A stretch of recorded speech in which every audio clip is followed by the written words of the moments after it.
Manoloana kosa ny voina izay mahazo ny firenena indonéziana dia tonga nitondra teny fankaherezena ho an'ity firenena ity sy ireo niaram-boina ny fikambanana fifankatiavana Malagasy indonéziana tamin'ity androany ity. Nisy ihany koa ny fanolorana fanampiana ho voin-kava mahatratra nandritra izany. Velo Gislainy mitatitra ny vaovao.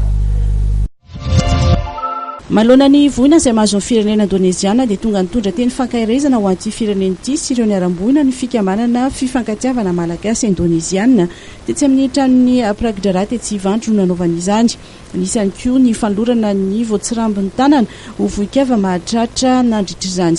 Ny antony na tonga nay nanao zao hetsika izao zany dia amamitié zany amamitié dia nalahelo zay na hainao le hoe misy efa any amin'ny 380 mahery any zany no maty efa misy 2000 4000 no tsy manan-kelofana dia nanao zao hetsika izao zay mba ho fanehoanay zany fa hoe tena amitié marina zany hoe persahabatan dan saudaraan antara Madagascar dan Indonesia ya atas ihany. Ity fikambanana ity dia mampiroborobo ny fifandraisana eo amin'ny firenena roa tonta. Maro ireo hetsika izay karakarainy sy tanterainy mahakasika izany. Ivondronan'ireo olona efa nandihy fianarana na efa niasa na ihany koa ireo mankafy ny kolontsaina indonéziana ny fikambanana.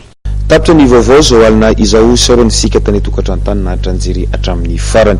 Mamy fotoana indray ny sampana fampalalam-baovao ny fahitalavitra amin'ny TV ho amin'ny rahampitso indray. Veloma tompoko.